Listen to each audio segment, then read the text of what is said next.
If you can hear us move online.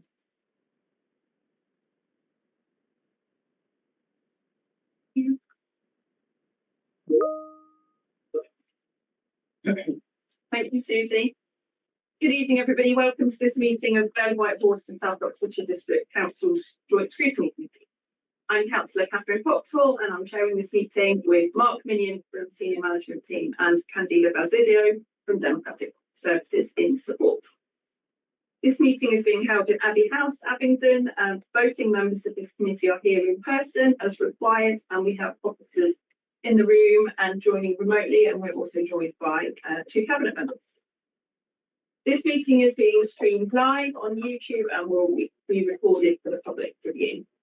So if anybody, we've got lots of people online as well, welcome to you all. And those of you who are online, please keep your microphones muted when not speaking, but please do raise your yellow hand if you'd like to speak. For those who are in the room, the nearest evacuation is through the nearest exit, which is from the corridor to our right, and please assemble in the car park should you need to. We have only got one substantial item this evening, but if anybody does need a break, it's very warm in here. There's water on our tables. If you do want a break, please do just let me know and we can take a quick break. Please keep your mobile phones silent or off, and the committee members, unless your phones are where you have your meeting papers, please do not use them during the meeting. At the end of the meeting, we'll confirm that live stream has ended, and please remember to sign up as you would. This is a meeting in public, not a public meeting, so we ask that members of the public do not shout out or speak during discussions. Councillors who have registered to speak will be invited to speak at the appropriate time. So, item 1 on our agenda, Chair's announcements. I'd first like to welcome Councillor James Barlow to this committee as our new Vice Chair, but also if we can please minute thanks to Councillor Jo Robb for her work as co-chair. This is an additional meeting on our work programme, hence we're holding it on Tuesday rather than a usual Monday, and that's in order so that we can discuss one main item of business this evening, which is the joint South Oxfordshire and Vale of Whitehall's waste and street vending vehicle selection and procurement policy. And I'm grateful for Paul for offering to bring us to our meeting. And it follows 2 call-in meetings where we discussed this topic in recent months. So I think it's great that we are able to look at this policy. On 2 on our agenda is apologies for absence. I've got apologies from Councillor Gavishak. Councillor Gavishak, and we have Councillor Cook online, please.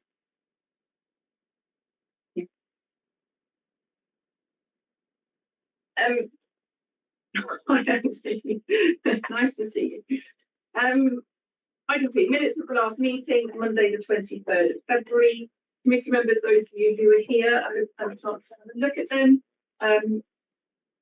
Any comments or concerns about those minutes? Could I please have a proposer to accept them as a correct record of the meeting? Thank you, Judy. And a seconder. Okay, anybody? Or am I happy for everybody who's here to agree for that one? Perfect. Thank you. Okay, I will sign those at the end. Thank you for the declarations of interest. Does anybody have any pecuniary declarations of interest or other declarations of interest that they would like to make at this point in relation to our agenda this evening? If you do realise you have conflicts of interest as the discussion goes on, please do let us know. We do have Nick Bennett online, I believe, who's our head of legal and monitoring officer, who can jump in if we need to.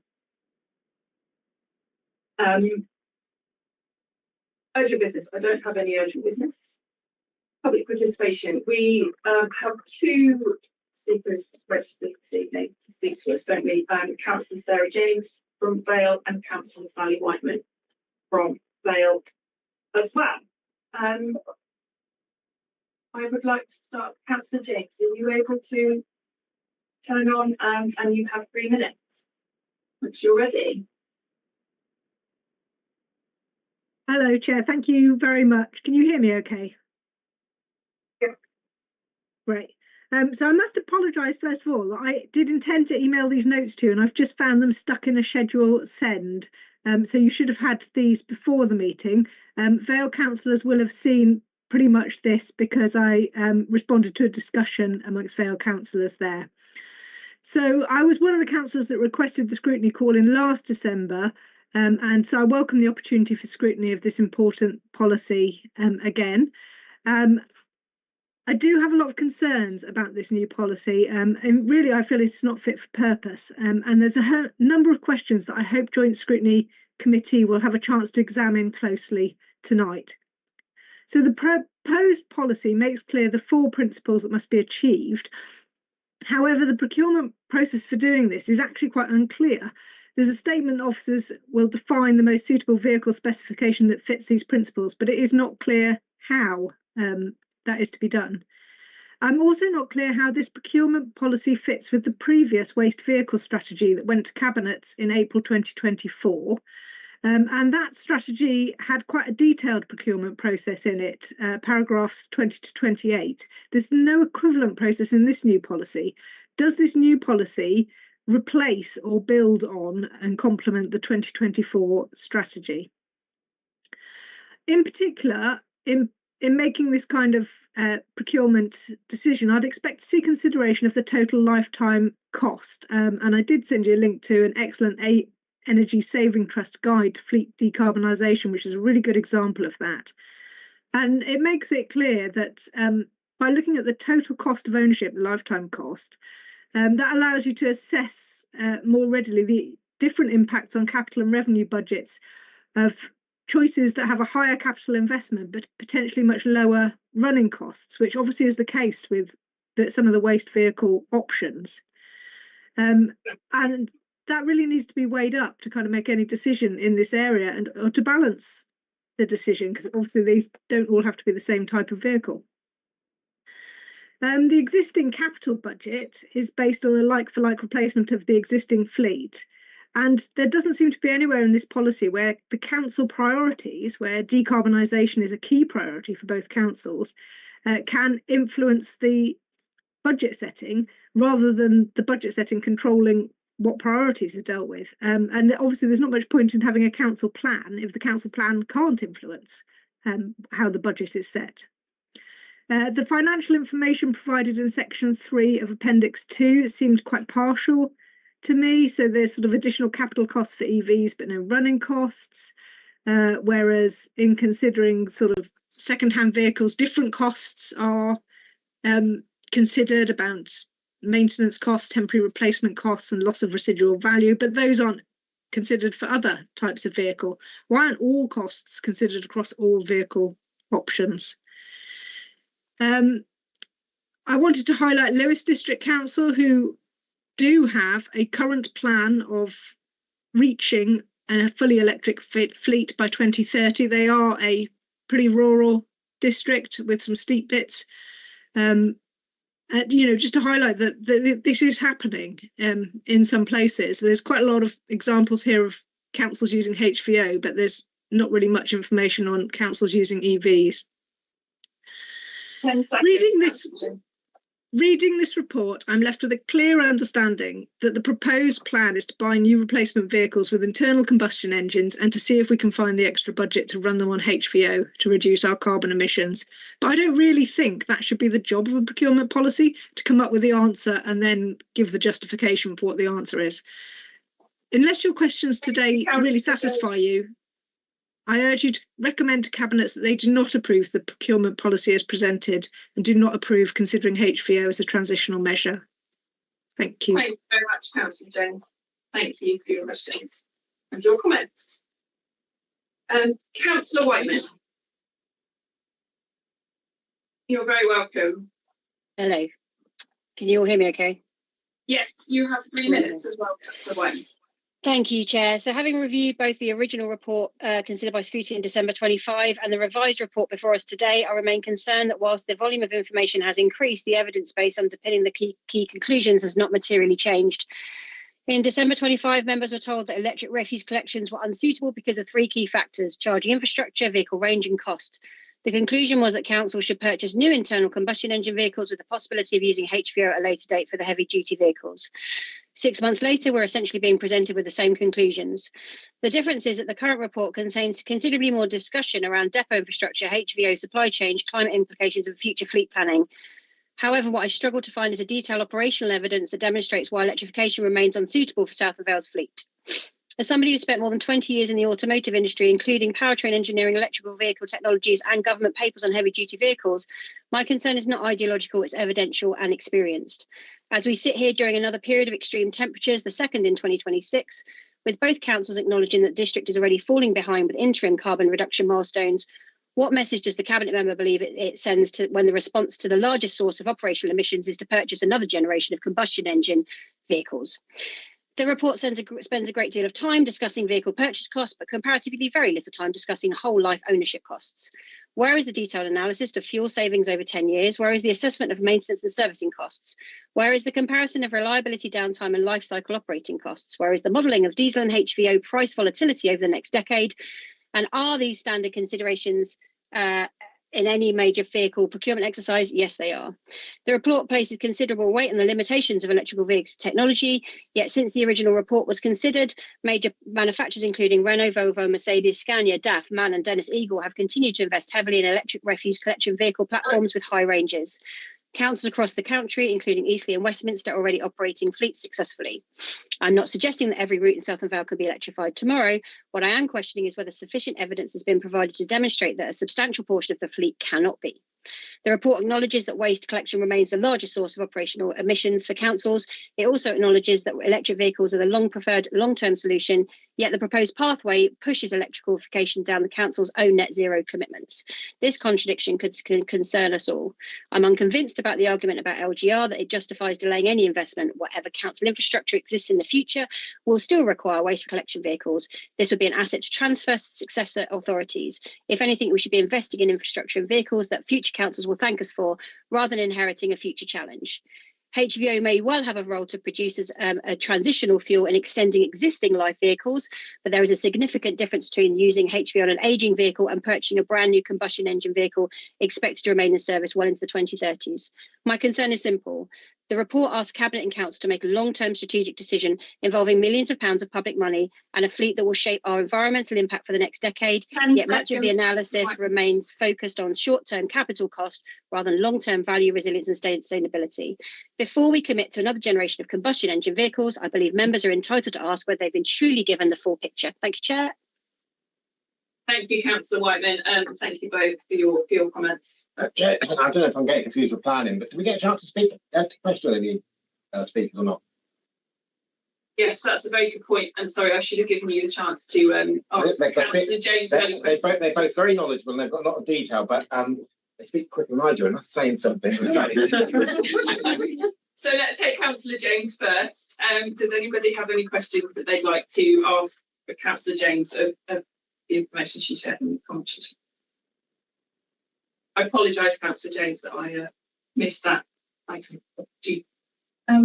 What particularly was the detail in the procurement in the previous document that you felt was missing from this document that you'd like to have seen written into it? Was there a specific part of the procurement analysis?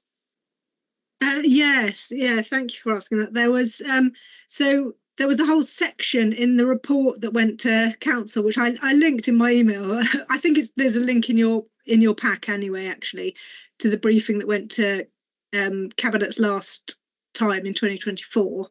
And when they were first adopting a waste vehicle strategy, there was paragraphs, let me just check my notes, it was paragraphs, I think 20 to 28 in that. They had a long list ending in a kind of Gantt chart thing of what the timeline looks like for this is where you have to start making a decision, this is where you have to ask for extra budget if you are going to need extra budget, this is where the procurement process actually, you do the specifications where the procurement process actually takes place. So there was a lot of detail in that did make it clear how it could fit with the budget process, and that nothing like that is in this policy. But I'm not sure, it might be that they complement each other, one's called a strategy, one's called a policy. That wasn't clear to me. Thank you, Councillor James. That's really helpful. Councillor Stones, do you want to speak to Councillor James or to Councillor Whiteman? Councillor Whiteman. Any more questions for Councillor James? James. I'm just curious if you can share any more details about what you found out about Lewis District Council, given you said that the arable situation in terms of geography and the current and future piece. Yeah, so I mean, I think it's more comparable than many. You know, I mean, I think there's clear examples of urban councils that have gone fully EV. Lewis is very much not a fully urban area. It's got quite a lot of South Downs uplands. It's smaller than each. It's probably not much smaller than either South or Vale, but obviously it's definitely smaller than both put together. But you know, we need to be looking at what these are doing and seeing whether that is relevant for our area. So what they have actually done is they have purchased the small vehicles in electric, the food waste, and they have a rolling plan where they are refurbishing their existing vehicles to extend their life and convert them to electric. And I think Councillor Whiteman can give you more information on whether refurbishment is actually a good idea or not. But you know, it's a clear example where they have made it a high priority. They have, you know, they've borrowed capital to do this because they have to replace their fleet anyway, but they're going to replace it by refurbishing it. And when they refurbish, they replace the drivetrain, so it is running on electric as well. And obviously does also avoid some additional embedded emissions by refurbishing a heavy goods vehicle rather than buying a brand new one. And it is somewhat cheaper. And they're doing 2 per year. And by doing this, they will have fully electrified their fleet by 2030. So I think they're in the first year of doing it. So they have begun the process, but they have started. This is not just a plan.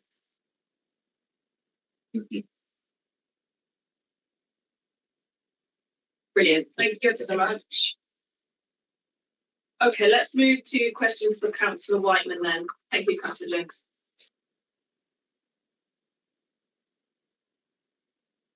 Councillor Snowden, would you like to ask? Yeah, I'll just start off with again, I'm referring to planning. Whenever we get the speakers speaking and their view of whether lives affect that, I always like to find out if they actually got any qualifications, because we've all read the report, but I've got no qualifications. We've got officers who've got qualifications, but you made a lot of statements there about facts and things. So basically, how qualified are you in this?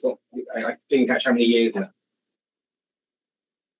So I've been an engineer for over 20 years now. In fact, in 2020, I won the Women's Engineering Society Sustainability Engineer of the Year based on my work with electric powertrains. I currently work for a Chinese automotive manufacturer, and one of my responsibilities is technical development of our new powertrains and cell technologies, and I'm also responsible for vehicle engineering with regards to integration and application of new powertrains into body and white. So that's the vehicle before you put all the shiny fluffy stuff on it. But also I'm sorry to interrupt you, but I think it's very clear that you are very experienced and very qualified. I think that for the purposes of this committee, you're speaking as a member rather than as an expert advisor. But I think we do all absolutely appreciate your knowledge and your input, and I'm really grateful for the comments you've made to us in writing and in person. Nick, did you want to? You're here. Thank you, Chair. Yeah. Just to confirm, we at previous meetings, Councillor Whiteman has explained her wide experience, and I approached it from the perspective, obviously, of no conflict of interest, and that I'm comfortable with that. There is no conflict of interest, but she comes with certain knowledge. The challenge for you and your committee is exactly what you've just said: is that she comes as a councillor, not as carrying out the role of an officer.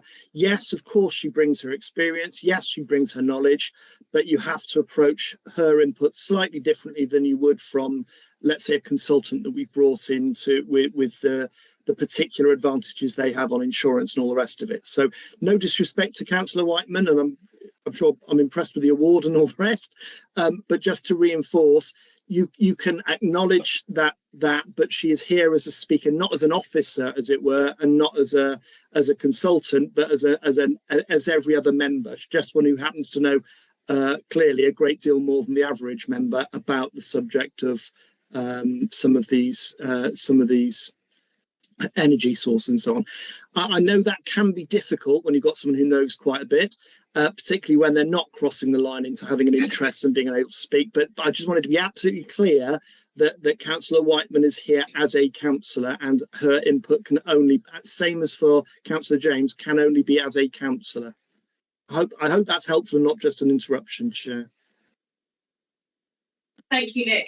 What I would say is that the questions that both Councillor James and Councillor Whiteman have raised are very understandable to the committee and are really important points that as those of us who aren't experts, and I think it's really important that we do have this discussion as people who aren't experts, but that your questions have been really helpful and understandable to us. Right. So I didn't realise that was going to cause so much. I was thinking like an analogy for when, again, using planning. Councillor Arlett was a builder for many years, so quite often it was a good input when he said to it, because I can't build an IKEA cabinet, so it was interesting to get that. So similar with this point. So just on in your opinion, as a member of the council, you talked about the whole life of a HVO vehicle versus a EV vehicle. We know that the upfront cost is obvious. Do you have any idea of after 10 years what that would be? Because EV vehicles are generally easy to maintain. Cars are anyway. Yeah, so if you look at comparative costs over, for example, 10 years, you're using data that is already freely available for any of us to go and find as councillors. So, for example, if you use Eastleigh's example, and obviously these are all, as we've seen in the last 6 months, volatile because the oil market is volatile. So, for example, Eastleigh use around about £100 a day in their fuel costs for diesel. An EV is around about 10 to 12 pounds a day in electricity costs, charging it at the most economical times. Sorry, we are going to, I've been asked to, that this is veering into expert advice, but I think that the question that's really important here is about the comparative lifetime cost. Yeah. And I think we can direct that question to our cabinet members and to our officers. So again, I apologise, Councillor Whiteman, put that on you are, and Councillor Snowden. Okay, I would like at this point, was there any other questions for Councillor Whiteman before we move on? No? All right, thanks everybody. I would like at this point to move on. So that was public participation, that was item 6 on the agenda. We can come back and I personally am not averse to bringing in our members again if there's another element, but let's move on with the agenda. Right, public participation done. Item number 7 on the work programme. So we have a work programme in your agenda papers for this evening, committee members. Items coming up, we have Didcot Garden Town. As that is just an update and July is currently a single item meeting, we are looking at working with officers to move that to the September meeting as part of that. So that can be done. What we are going to do is keep that July meeting in the calendar for now, because we are expecting an update for the decision from government regarding local government reorganisation.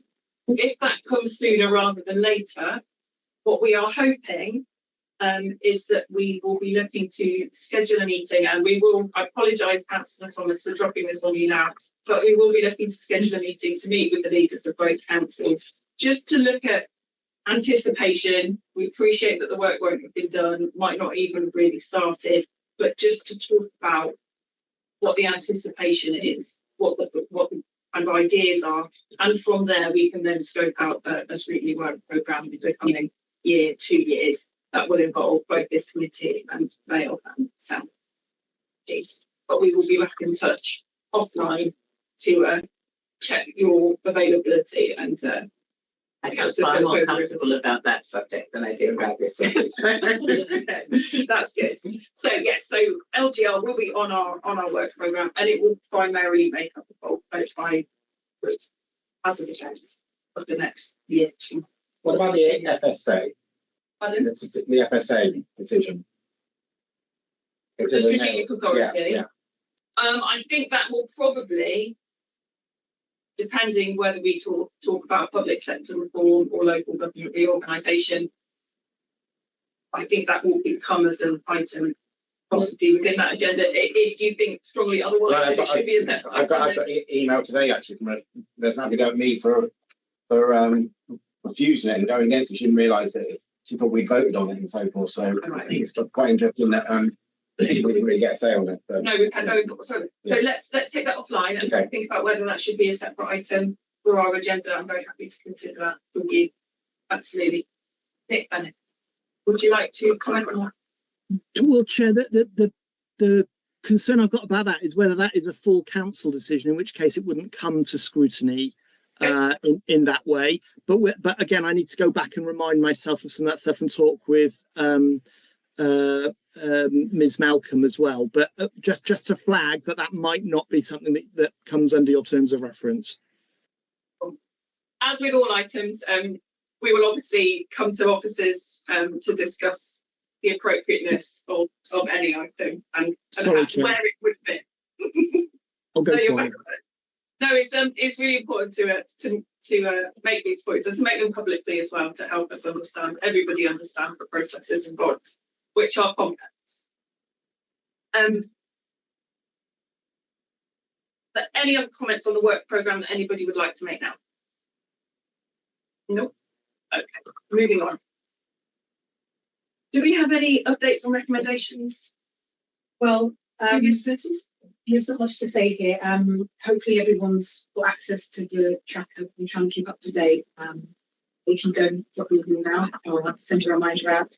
But your last meeting was in your last pack of minutes. And so those recommendations got sent on to the cabinet member. And that is on the performance review of the car park operator. Thank you so much. Okay, we have already made a start, so we might want to call this 9B, but let's head to our main item this evening, which is the joint South Oxfordshire and Vale of Whitewater Waste and Street Cleansing vehicle selection and procurement policy. We've already heard from two of our council members, and I would say that there's also been other emails, so this is an important topic for councillors and for members of the public and for the councils as a whole. I'm really pleased to welcome Councillor Bethany Thomas, leader of Vale District Council, as our cabinet member for the environment. Robert Begg was unfortunately unable to be with us, but we're very happy to have you as an able substitute. Thank you very much. And we also have Councillor Sue Cooper, who is cabinet member for environment for South Oxfordshire District Council, so represented by both cabinets. Brilliant.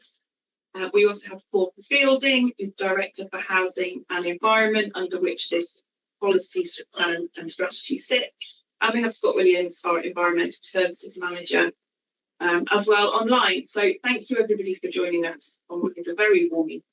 I appreciate there is also football happening later, but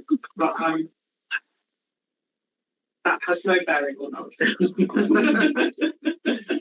So Councillor Thomas and Councillor Cooper, would you like to introduce this item for us, please? Yes, thank you. What I intend doing, I've been given an official introduction by Scott Williams, which I will read through, and then I'll add a few comments at the end, and you take it from there, and then we'll have the back and forth. Right. Our councils have committed to the capital required to replace all of the waste vehicles, waste collection and street cleansing vehicles on a like-for-like basis over a 4-year period from 2024 to 2028. With purchases being split equally between the two authorities. In April 2024, a waste vehicle procurement strategy was reviewed by Cabinet, which set out the process by which officers would follow to assess the fleet and identify those vehicles which were in urgent need of replacement. And they worked with the contractor to agree the required specification and then invite tenders from vehicle manufacturers. Once a preferred bidder had been identified, the cabinet member would then be asked to approve the expenditure using an ICMD. In November 2025, a year into the replacement programme and following the purchase and receipt of a number of vehicles, an ICMD to approve the purchase of 8 large and 1 narrow access refuse collection vehicles, otherwise known as RCVs, was called in by the Joint Scrutiny Committee, which I'm well aware of. The committee's members were concerned that insufficient consideration had been given to vehicle purchasing decisions, notably around engine type. They also sought more information from officers and a clearer explanation of the viability of the various options to better justify the proposed purchase recommendations. Between January and June of this year, officers revisited the waste vehicle procurement strategy and have assembled more evidence to produce this waste vehicle replacement policy, which will better inform the future purchasing decisions for vehicle replacements. Perhaps I should comment at this stage that I think actually Councillor Snowden's comments about comparing with planning are quite good, because in planning, there isn't a hard and fast rule. It's a matter of balancing various priorities. And the same will apply here. The one thing that is certain is that we've got to provide vehicles to get the thing done. But the money involved and the carbon involved, you're probably balancing one against another. So it won't be a hard and fast, you do this, then you do that, then you do the other. There will be some judgments to make. Right, sorry, that was an additional bit. Anyway, we have before us the Cabinet report plus a vehicle replacement policy, that's in Appendix 1, and additional research, Appendix 2, that responds to the request of joint scrutiny and provides the necessary additional detail. And I'd like to thank very much William Maxwell assembling all this detail. There's quite a lot there. It's not exhaustive, but it gives you a good flavour of what's around. Oh, sorry, it's just written. It provides a necessary detail. Should be noted as evidence presented isn't exhaustive, but provides a good overview. It's worth noting that contractual commitments were made to bidders during the waste collection and street cleansing procurement. Namely, that the fleet would be replaced like for like. So that's in the contract, which is the original capital budgetary allocation, and that's where the figures have come from. And that would be done before the end of March 2028. Now, given the lead times for these vehicles, this means we don't have a great deal of spare time. With lead times from placing an order to receiving new vehicle up to 14 months, and could even be more with some, the final round of vehicle orders will need to be placed before the end of 2026 calendar year in order to fulfill this contractual commitment. The number of electric vehicles that will be purchased is not the purpose of this report, and the exact numbers cannot be stated for reasons laid out, including the available capital. And the purpose is to agree the policy and priorities that should be used by officers in making the recommendation when orders are going to be placed. Therefore, the Joint Scrutiny Committee are being asked to question and challenge the draft policy and stated priorities. Regarding HVO, the Cabinet are being asked whether, if it agrees the policy as outlined, it also agrees in principle to any of the internal combustion engines that we currently on the contract and may be replaced with more or indeed something different. Whether you'd like them officers to look at HVO as an alternative, which would enable the carbon footprint of the fleet to be reduced. Any decision can only be made in principle until contractual issues are resolved, and it must be subject to the budget setting process for 2027-28. So joint scrutiny is being asked whether, where the council still operates internal combustion engine vehicles, whether it should consider the use of HVO rather than mineral diesel. And I'll repeat that because that's what we're here for. Joint scrutiny is being asked whether, where the council still operates ICE vehicles, it should consider the use of HVO rather than mineral diesel. So there's actually 3 recommendations on our cabinet paper, 2 about policy and the one whether we do more work on HVO, basically. And personally, I feel we need quite a lot of flexibility with this. We've got so many changes coming up. There's the move to Great Hazley. We don't know what the routes will look like, their overall lengths. This is obviously one of the big problems with electric vehicles, whether they'll cope with the mileages involved.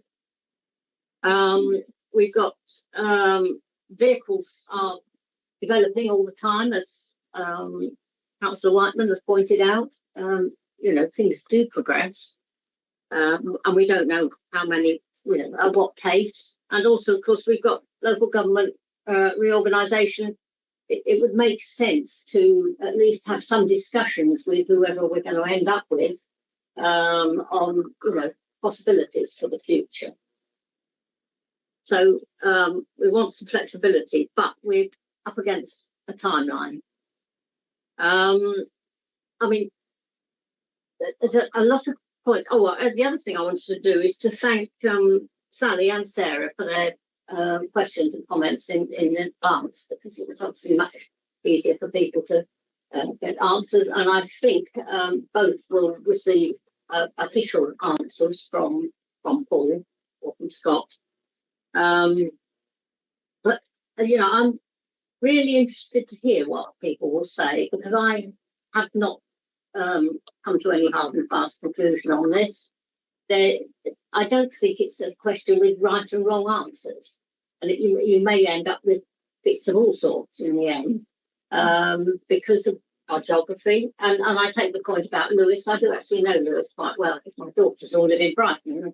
Lewis is quite a lot smaller than our district. Yes, it's more rural like we are, and it's got the downs in rather than the Chilterns and the Wessex Downs. But yes, it's a similar sort of terrain. But if the boundaries, one of our problems is getting from Great Hazley over to Harrington. It's my understanding that EVs are quite efficient at actually emptying bins. It's the movement between one place and another that uses up the juice. Anyway, that's not what we're here for today, to discover what sort of vehicles. We should leave that for the officers to come up with when we know a bit more.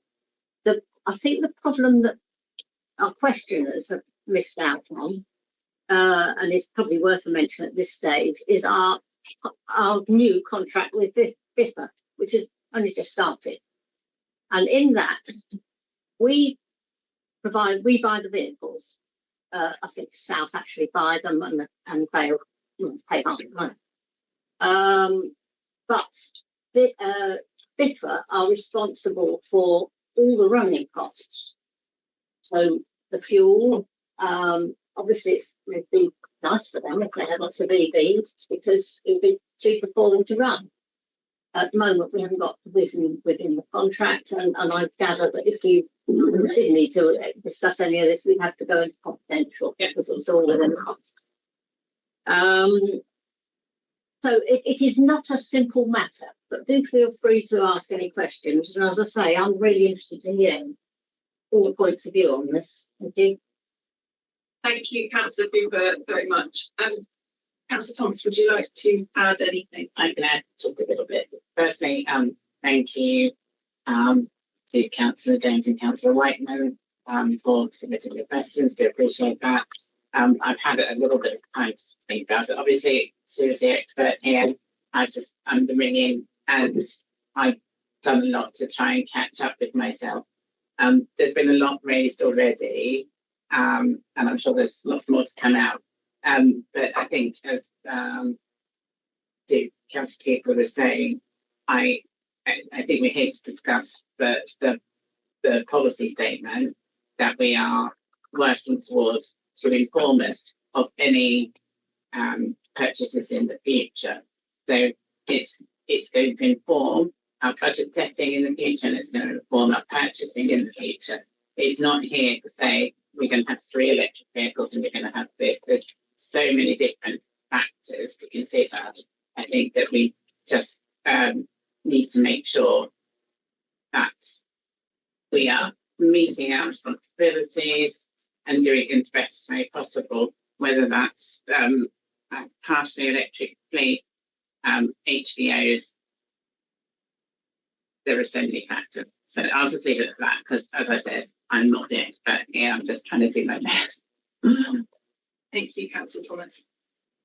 Paul, did you have anything you wanted to add at this point? Thank you, Chair. Not a huge amount, just to say, I think as Councillor Duke said, it is a complex issue with lots of different factors that we're trying to move in.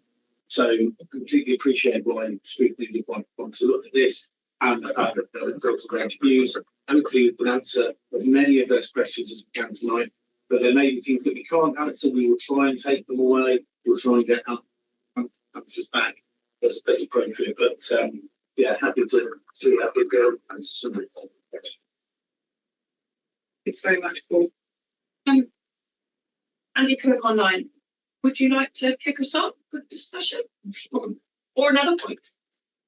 No, it's I've got to admit that most of my questions were scuppered by some of that introduction because I was going into depth on some of the EV and net present value calculations and that we didn't have the information for it.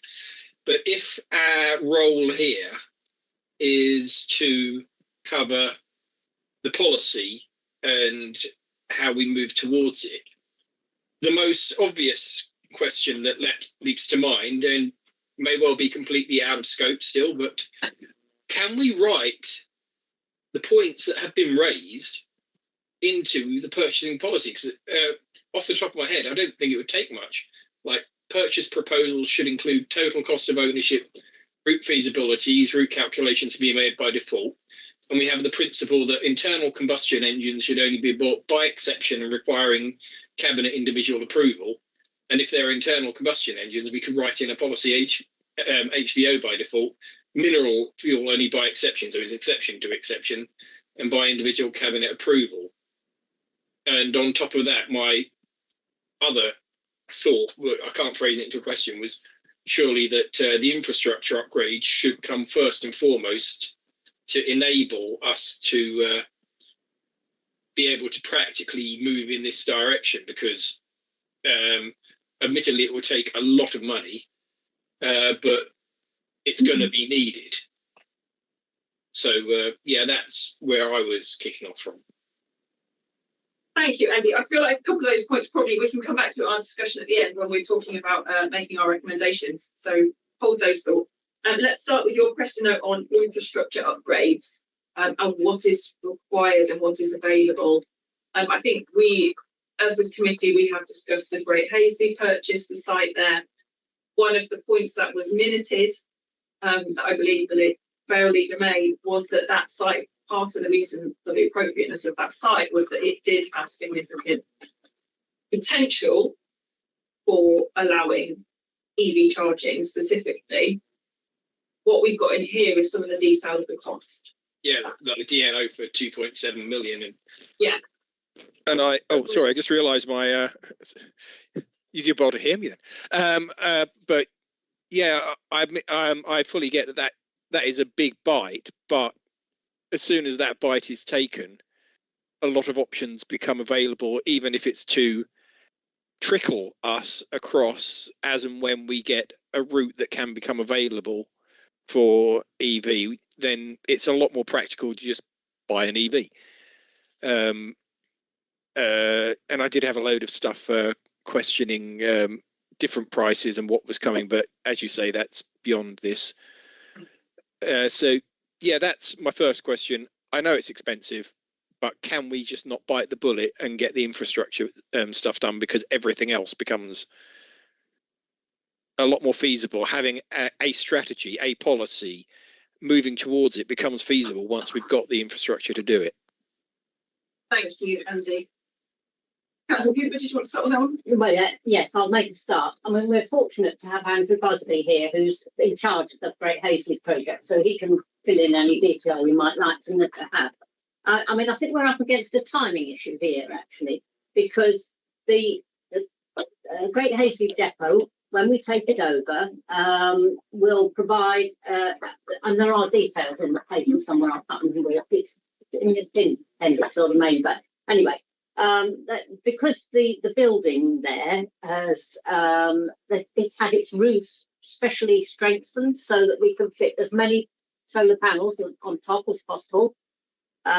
So we shall have a good amount to easily service all the electric vehicles we've got at the moment.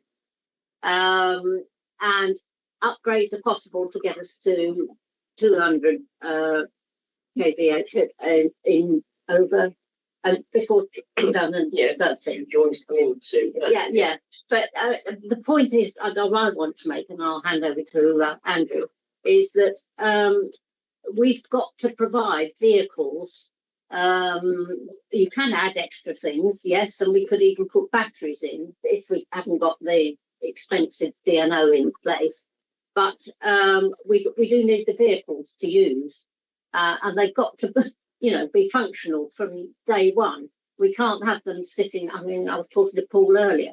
We can't buy new EV vehicles that can't actually be used. This point, we get severely reprimanded if we've got all these new vehicles sitting there. Apparently, it happened to one other council where they ordered these in and then they hadn't got the electrical supplies in place. So, yes, any more detail. Over to Andrew.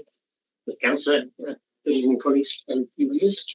So, yes, I answered the query what power capacity we currently have at Great Hayes and what we'll end up with in the short term.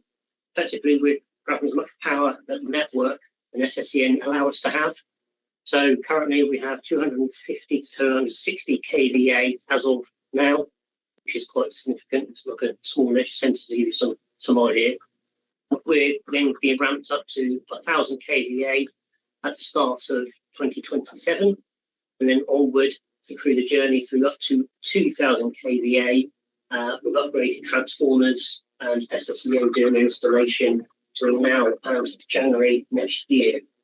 In 2031, the network may lend itself to 4,000 kVA, which was quoted in details within the papers.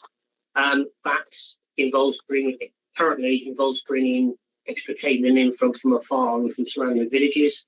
But to give you some idea of how much power we'll end up with, 2,000 kVA would be like having 4 upgraded leisure centres in one location. That helps. As you know, we're doing a lot of decarb projects at the moment. So that's about 500 kVA to give you an idea.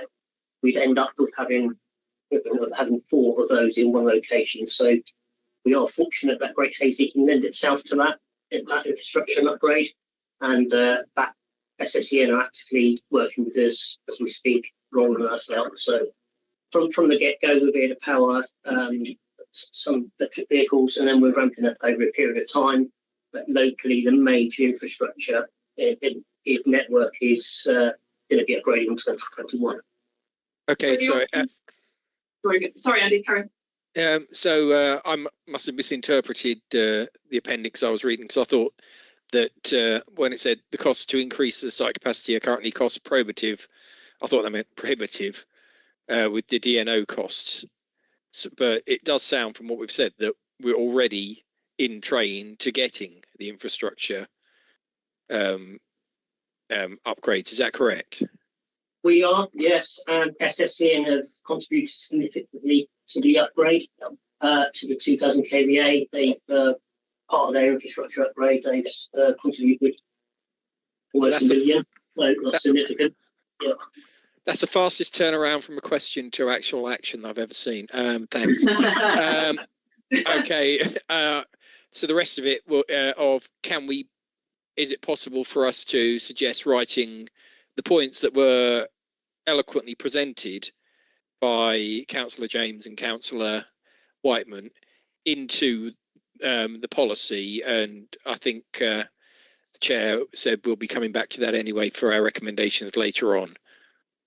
Yeah, let's do all of our questions in discussion and then come back to what elements we think as a committee we should be. In that case, you should be you'll be grateful to hear that I'm shutting up then. No, thank you for now. As ever for your contribution. Councillor Barland. Thank you, Chair. It was just to follow up on what you were saying about the 2,000 kVA, sorry. What does that mean in terms of capacity per se, the number of EV RCVs or whatever that might be possible then to be accommodated there?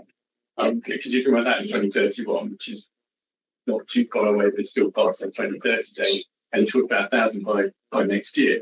So can you give us a flavour of what that means, Andrew, in terms of the number of vehicles? Because that's what really matters here. On the Yes, absolutely. So if I could bring in William, the best place to stop to come on there. Referring to the tip table, yeah, information.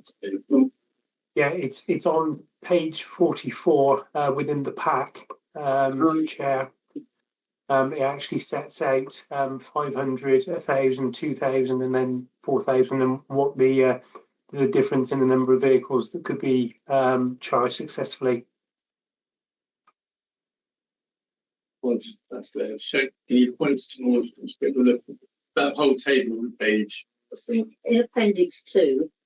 For the number of bullet points are there.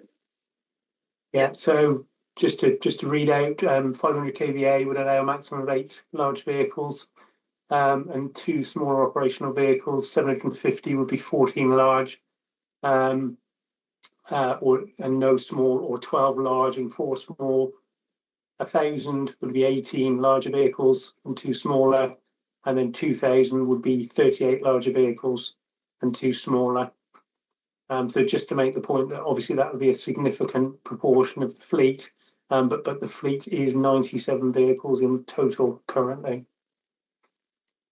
Okay, so a little over a third, basically, that investment. Thank you. So it gives us the scale. Can I ask a follow-up? Thank you, Scott. Yes. So what I'm interested in is, given our commitment as councils for our net zero target of 2030, given, say, best case, it sounds like we get to a third of that if EV was possible from an actual charging point of view and also a procurement point of view. And that third is a third of 50%. So that's about 16% of our emissions totally as organisations, if I remember rightly. What I'm curious about is the other 84%. If we've got this net zero target 2030, how do we propose that we're going to meet that by 2030 if we can't? I appreciate the decarbonisation thing, but if we talk about 50%, which is vehicles, so that's about 40% in total of our emissions. How do we manage the net zero if we can't get there through this? Because the report seems to suggest it's a done deal that we can't get there by 2035. So what's our plan to have that decarbonisation done, given we can't do that in those vehicles? And how much would that cost us compared to this? So it's a good question, and as we've touched on, there's several factors to electrification. If that's the route that we're going, so the power to the depot, which we just talked about, the suitability of the vehicles and the range of vehicles that provide cost. So all of those things need to get resolved. If we're not electrifying the fleet, then an alternative where we're still using internal combustion engine is the recommended, or the option that we use the hydraulic treated vegetable HVO, which has a significant impact on reducing the carbon footprint. The estimate numbers are, it says in the report, up to 90%. And the reason we can't get a definitive figure is you can only work out the definitive impact when you've know exactly the source of fuel that you've got, exactly vehicles that you're running.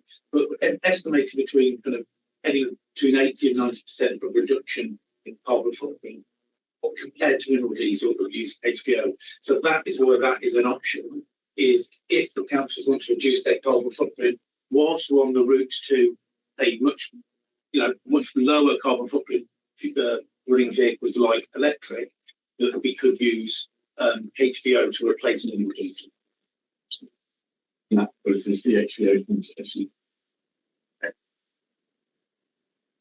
I'm really keen to, officers have laid out and cabinet members have laid out, we've got 2 jobs this evening. One is to look at this policy, to work with the policy and procedures and the priorities and the guiding principles in this policy are fit for purpose. And then the second one is specifically this HVO. Previously, as a council, we have not recommended the use of HVO for a number of reasons, one of which is supply chain. But so those are the two things we're looking at this evening. Do we want to change how our councils feel about HVO? So let's continue by looking at the policies and procedures, and what we have behind policy and procedure document here is lots of backing up evidence, and my sense is that our committee is interested in the kind of the background evidence that justifies these policies and procedures. So, and then let's come to HVO, I think, as a second part of the discussion to try and keep things separate. That's just no. I've got loads of questions, but just on that point there, you talk about the capacity and everything like that. I mean, I printed off the minutes of them calling, the force of calling, and there's still quite a few that haven't been addressed in this report, but the grid capacity, why we're just spending, what was it, £250,000 building a substation in Didcot on wasteland with 500 kVA. There was no discussion about possibly putting something there where they can charge electric vehicles to do a route in Didcot, for example. I mean, it just seems to me like it seems a simple way rather than, you know, at the end of the day, you know, we have a policy to be net zero by 2030, which was 2025. That's not within the scope of this meeting. Okay. Did you have anything else you wanted to say about the moment? No, I love it. All right. Councillor Roberts, I apologise, you were waiting and I've asked you. I kind of wanted to make a very basic point about policy, which is I thought that the council ambition was to move to decarbonisation by 2030, but to move to decarbonisation is the basic principle, whether we make it by 2030 or not. And that isn't what's coming across in this policy. This is our vision, this is where we want to aim for. I wanted to see that up front and centre, and it isn't there to me. It's a lot of detail about why and if and when and how, and not really what we're trying to achieve. And the basic question, which I thought pragmatically should have been in there, with all the housing wise, was how many routes can you actually run with EVs? And that isn't there. So I don't know that piece of information. And you know, it looks to me, if you're looking at your transfer EV capacity, it has been that you have enough capacity for the current number of electric vehicles we've got. And when we go to Nestle, there will be enough space to charge those. What I don't know is how much extra capacity above the ones we've got we could do. And I would have liked to say something along the lines of, we want to be decarbonised. These are the practical things that we can actually achieve by 27, not 26, 27, 28, 29, 30 by a new. And do we have to buy all these vehicles in one go? Can we phase them? And if we are going to phase them, if we can't do that, then obviously buying the mixture that pragmatically fits the piece of information we don't have, which is the number of routes you could actually do. So for me, you're missing a very basic piece of information. And therefore, I would like to be able to work out, like, how many routes can we do with the moment we raise these sort of pencils, because that gives a capacity to be able to buy more EVs, and have a phasing type document about how we will get there, whether it's, you know, and then you'll have some idea of whether we get where we will be by 2030. And if we're at 80% or okay, we're at 85, 90%, even better, you know, so we have some idea of how much we will achieve. And I couldn't, from reading all the documents several times, actually answer that, because you also don't have the life of a vehicle. Because the other main point you bring up in this document is OGR. And for me, the finance, you know, calculations on finance come into consideration there. Because if we're going to need to use our break clause at year 4 of the contract, then putting in massive amount of money for anything that comes after year 4 seems risky until we know where we go. So, but I don't know whether that's true unless I know the lifetime of the vehicle and how that fits in with. So for me, you're missing 2 vital bits of information to be able to do all the calculations. So I wasn't happy with it. I think that, yeah, so the two key points there that I think follow on from what we've been saying is remodelling and capacity at Great Hazley. Councillor Thomas, did you want to come in? I just wanted to say thank you for raising that, Julie. Councillor Roberts. I do understand your point, and I would like to see over the course of the coming years that we do have a potential for phased introduction of electric vehicles and low carbon options. And I don't know whether, and as I said, I've only been brought in relatively as a newbie, so I will defer to Paul, but it is again, yes, I would like to know which routes could be serviced, but I don't want to get that confused with what we are trying to achieve, which, as you said, we should have that front and centre, that what our aim is to have the good service that we've got now at the lowest possible carbon output that we have, because we are aiming for carbon net zero. So I will defer to Paul because I can see he's Thank you. And there's a lot of questions, so I'll try. I mean, I'm conscious there's been a lot of questions, and I'm sure you'd like to get some answers. So I'll try and pick up some of those. Routing of the vehicles. Yes, we haven't yet got today the routes for the vehicles as they'll travel from our new depot at Glasgow. We are expecting those in the next month or so, and they will inform when we come to make the purchases. So it's not part of the policy, but it would be one part. Sorry, but has that exercise, is that exercise being done internally or no, by it's being done by them. Have you asked BIFA to do that exercise with EVs in mind, to create routes that, as many routes as possible, that could be done by the electric vehicles that are available? No, and I'm conscious of straying away from this of this meeting.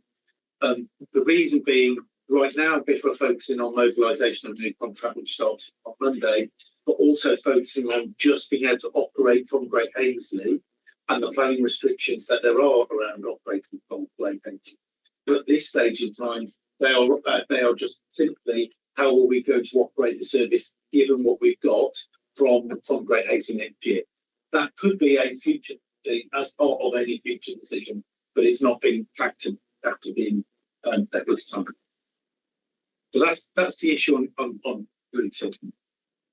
On decarbonisation and the council's decarbonisation approach, the purpose of this policy is definitely not to clash or contradict the council's aspirations to decarbonise, but it's aiming to do something a bit different. It's aiming to set out what are the different factors in decision making as part of buying vehicles. And for the reasons which are in there, and then there are a number of factors, not just how we decarbonise, but making sure that we continue to deliver the service that's affordable, etc., etc. So it's definitely not designed to clash with that, and was written in consultation with the climate team that have been really heavily involved in the development of this. But it is trying to address that issue. See, Scott's got his hand up saying. Scott, would you like to come in?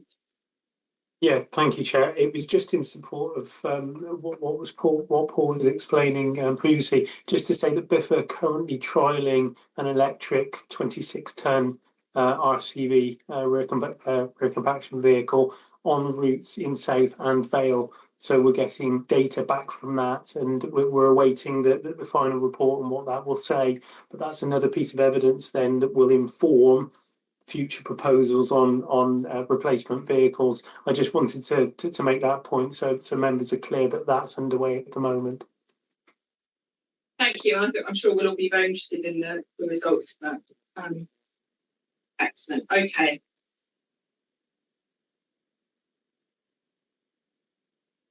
Paul, back to you. I'm just looking at my list of questions. Yeah. You know those to come. And thanks, and I think that's just an example I mentioned earlier, complexity of this, that maintaining everything in one brain is possibly if possible. So it's always useful to have other people coming in. Lifetime of vehicles has been raised a number of times, and lifetime costs.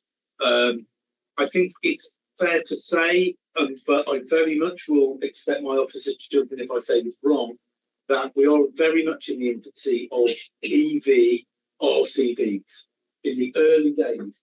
And so this is a relatively new technology. There are some that are out there, but the full lifetime capacity of this in a particular area is still something that's new. So that is an issue. And the costs that are associated with that are new. As touched on by Councillor Cooper, the type of contract that we have got, the type of contract that we have with BIFA will mean that the costs for repairs and maintenance are picked up by them through the contract. And so any vehicle that has higher or lower operating costs is an issue that is picked up by them. Now, we might want to work over the long term to how we get benefits out of that as a council. But at this stage, in the decision making of the types of vehicles, we need to be focused on capital costs and the carbon element. We wouldn't be able to say with any certainty that we can make savings over the lifetime of the vehicle that might use less fuel at this time. Now, that might be something we work on, but it could be something that we can use today. Sure. I'm going to take my privilege and just push back on that a little bit, though, because I learned a lot from the HVO discussion. There was lots of evidence, there was lots of references, there was lots of comments about work that other councils are doing with HVO. We didn't have any of that information when we talked about the EVs. Now, there are lots of councils who have been trialling EVs for 4 or 5 years. Yeah. So you have at least got a sense of the cost from them. Some councils have expanded their schemes, some councils have rolled back their schemes. So actually, no, this isn't ready yet. But we haven't got any of that information. And as Councillor James, I think, pointed out, there is some very good indicative costs from the Energy Saving Trust, which does it a basic kind of looking at fuel costs over time. And I think one of the things is that BIFA is responsible for running costs of paying fuel, and particularly if we're using solar panels at our depot, those costs are likely to be very favourable. So I think we're all sensible people. We're all prepared to be convinced by the evidence. But I think what I really noticed from the report was that the HVO evidence was very substantial, apart from one element which I will later. But the EV evidence was still not there, and yet all of us have seen other examples. We've got examples, so I think that's why we're all coming back to things like the lifetime running costs. Is that I think, sure, we might not have lots and lots of 10-year examples or 12 or 15, 20-year experience, but there are councils who've been doing this for 5 years, and what we haven't seen is the evidence of how that's gone. Where is the exercise that's been done to discuss HBO has done that. Jack, can I just add to that? Because our neighbouring council in Reading, they've been EV for waste collection for a number of years now. We're not engaged with our neighbouring council.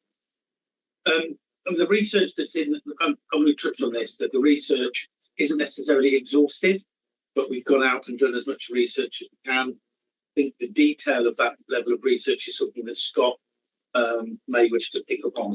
Just in understanding the different examples that we've looked at. Yeah, I mean, just to pick up on Paul's statement, that the use of electric large waste collection vehicles in rural authorities, similar to South and Vale, there isn't a lot of it. It is in the early days. And there's certainly not any districts out there who've been operating it for the full life of the vehicle for 10 years. So that evidence just isn't there. Whilst there's some evidence from urban authorities, such as the Liverpools, the Westminsters, those types of places, we can take some learning from it, but it just isn't the same as what an EV being used in South and Vale would undergo. The topography, the geography, the number of the number of collections needed to be made, the way in which the waste collection service is structured. There's a lot of factors to build into it. And then the last thing that we would want to do is present evidence that wasn't comparable to what should be seen in South Oxfordshire and Vale of White Horse. So yes, there is learning out there. I think the fact that there's more HVO learning out there tells its own story, and the fact that rural districts are seeing that as a stepping stone to the end game almost. And the thing with HVO is it is a drop in fuel. Diesel engines don't have to be adapted to be able to use it. So those hopefully those provide a bit of use. Thank you, Scott. More comment discussion on the policy element of this before we move to HVO. Councillor Snowden. And I was on those points there. I mean, it sounds like I thought we wanted to be a council that was industry rather than waiting 10 years to get full life examples. But Councillor Cooper, are we with this policy then basically accepting the 2030 is not possible, not feasible? It's one of the council's policies, and we use it, and we're putting budget ahead, which that's fine. It's finance, I get it, which is why. And you just mentioned about there's a lot of HVO evidence out there. Well, it's cheaper, so a lot of councils have got financial issues, so they have to go for it. So I just want to accept that that's what this report is basically saying. Over half of the council emissions. Yep. Well, my own personal view is that we'll be extraordinarily lucky to get anywhere near being carbon neutral by 2030. That is a target, not something necessarily you'll hit. When it came up, I actually wasn't very keen on having this, but I was told we needed a target because I'd rather have something that we will progress as fast as we can towards carbon neutrality. But I would just point out at this stage, there are other ways of cutting carbon emissions. If we travel less miles. I mean, if the vehicles aren't travelling, they're not generating carbon apart from in their manufacture, which, as everybody knows, an EV vehicle takes more than an internal combustion engine. It consumes more carbon in its creation. But if you only collected every 3 weeks rather than every fortnight, that would considerably reduce the mileage. But will you swallow that? Yes, so it's yet another unknown. You take your pick. Councillor Thomas, did you want to make a comment on the net zero topic? Well, I mean, this, as we keep on saying, this is a very complex thing. We've got loads of strands going into what can be the best solution. And for me, carbon net zero and our ambition towards that is very important. Financial sustainability is very important, and delivering a good service to our residents is very important. So those 3 things, and probably many besides, just capacity, infrastructure, everything, all feed into this one the solution that we will get to at some point, hopefully. But at this point in time, we will have to make the best judgment we can at the time. And that is why we're here having this policy discussion now, to make sure that everybody is as happy as they can be with the solution that will inform our budget setting, to get to the point we need to be to meet the criteria that we need for our residents and our communities. So there are, you don't want me to mention HVO, but I will. Yeah.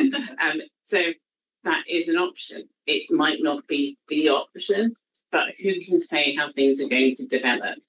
I am not an expert in electric vehicles or any kind of vehicle, but I mean, we've had the discussion further back about other councils converting HGVs to electric. So in 10 years' time, we may be doing the same then. Or I'm not saying that as a target time, but I'm just saying there are possibilities that we may not have even considered yet, but at this point in time, we're trying to consider the best options around the policy that we've got in front of us today to try and get the best solution for our residents and for our environment.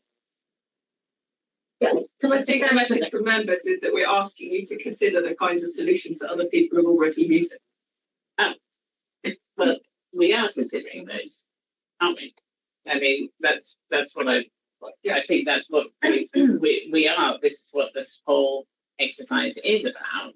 And we have created the infrastructure at Great Paisley to do as much as we can, and we'll be developing things further as and when we have the capacity to do so. So it's not as if we're just like, we're not doing it, we're just going to go down HGV and everything. Like, we are doing what other councils are doing, but we are doing it our way because other councils have I mean, Reading is not a good comparison to South Wales. Westminster definitely isn't. Sorry, a cute balloon just went back into you. Sorry, I just want Councillor Cooper in her introduction asked the question, which was within the draft policy as laid out, section 7 of that policy sets out the guiding principles. And I think the question was, which I think, Chair, is what you'd asked, is how or where does the community think that those principles should differ? So I think that was the question, Councillor Cooper, you would like to hear from the committee is set out in section 7. How would the committee recommend they would fit? Sure. Councillor Barlow. So I'm just checking the other 4. You've got 4 points in there. Yeah, on section 7 on page 11 as well. In terms of enabling councils to continue to meet statutory obligations, meet the capital revenue budget, minimise number of vehicles, and operate the total loss. Just checking I'm talking about the same things. Yes. Right. Yeah. Cool. So I had a question about that. The 3 and the 4 seem to make a lot of sense. The 4th one, operational efficiency to minimise the number of vehicles, I'm curious about, because it may not be that minimising the vehicles actually gets us to where we want to get to on the other things. And it just struck me a bit strange to say minimising vehicles. And so I was wondering if you could share a bit more about why it says minimising, when, for example, we might have smaller vehicles which are quicker to get in place from an EV point of view or whatever, can do rural routes, etc., etc. I'm just curious if minimise doesn't bound us more tightly than we need to. It's a good question, and Scott may come in. I know there is some more information within the policy that talks about. Basically, we just want to how do we minimise those journeys, make sure that they're the smartest journeys that they can be. As you talked about potential things in the future about different rounds. So I think that is what that's referring to. But Scott, I don't know if you want to say more about 7.8 policy. Yeah, no, absolutely, Paul. You've captured it. So it's making sure that the collection ranges are as efficient as possible. In rural districts, there's a lot of lost time in the crew sat in the cab, basically travelling from one place to another. So by making the range as efficient as possible, they're collecting as much waste as they can in a shorter time period as they can, and therefore that reduces the number of vehicles that are required. Thank you. Just for clarity then, because as I'm reading it, it talks about the operational efficiency to minimise the number of vehicles, which is very different to what you just said about crew downtime, I'm understanding, because you might end up having more vehicles which actually minimise crew downtime much better than having big ones doing big rounds travelling between. I'm just curious about it. It seems to me that it's constraining us in a way which isn't necessarily necessary. Next question, Scott. Yeah, I mean, there's various ways in which you can base the resource or work the resource. Currently, they use a driver and 2 loaders. There have been studies done elsewhere, just picking up your point about sort of more vehicles but less less travelling, where they've used sort of driver and 1 loader. So that learning is available. But ultimately, the fewer driven miles the more productive the crew is, the more bins they can service, the fewer vehicles that are needed for the whole service. As I say, the more time that the crew spend sat in the cab travelling a distance, the less time that they're actually performing the waste collections. And the more carbon is generated, the more miles of it. Well, I guess that's what it's back to. I'm not sure that's true because we haven't seen the evidence of that. Smaller vehicles might have a massively smaller carbon footprint, and I think this is where this is kind of concluding is that I'd like to see this, and I've heard Councillor Robertson saying I'd like it to be how do we solve this for carbon really, really front and centre. We're kind of sitting here under the illusion that carbon and climate is like money. And we could all experience that this week. We're probably going to be in the middle of a record break in June. There'll be more excess deaths in our district, etc., than we've had in June before heat. We also had flooding last night, etc., etc. I would like us to be bold about this, the listening, learning, leading point that we talk about in South. I don't know what the equivalent is in Vale. And I'd like us to actually nail and buzz the mast a bit more when it comes to something which is so obvious to our residents when it comes to this, to the climate commitment. But we do this in a different way. There are other things we don't even talk about really, which could really help us. Sue, you mentioned, Councillor Cooper, you mentioned about demand side. 1 to 3 week is an option on that. Another option would be, can we look at how much effort we put into actually reducing the amount of waste that comes in the first place? To me, that's not the scope of this meeting. Unfortunately, I totally take the point, but that's not. I don't want to get into the weeds on that. And Chair, just if I may, I get that. But I've noticed it feels a bit like yes, Minister, at some points here. We make it quite tight. The reality is the challenge we've got as councils on behalf of our 120,000 residents is we need to look bigger and we need to think of this in a much more. All of these small things are really complex, but when it comes down to it, if we don't sort of flood our residents out of climate with stuff, and we could do this differently. We could reframe the question, and I'd like us to consider that the policy is perhaps too tight for its purposes in reality for the strategy of this council, both councils. Thank you, Chair, for letting me say it. That's right, but I think the key point you're making is that in 7.7, where we've got operational efficiency to minimise the number of vehicles, it's actually, and we reframe that potentially as operational efficiency to minimise the amount of carbon. Absolutely. It might not necessarily mean fewer vehicles, might not necessarily equal. So it's what are we, where do we want to be efficient? And it might be that we actually take on a lot more staff, but that becomes much more efficient, don't we? But the modelling needs to be done. If I may, efficiency and effectiveness are very different. I was always taught this in my production time in a factory. If we're answering the wrong question, which might be just minimising miles or minimising vehicles, we're not necessarily being effective for what we really need to do here. So I wonder if we can think about effectiveness as well as. Councillor Thomas, before I bring in Councillor, did you want to comment on that? Are you picking up on this? It is on this point, yes, and it's kind of wrapping it up a bit quicker.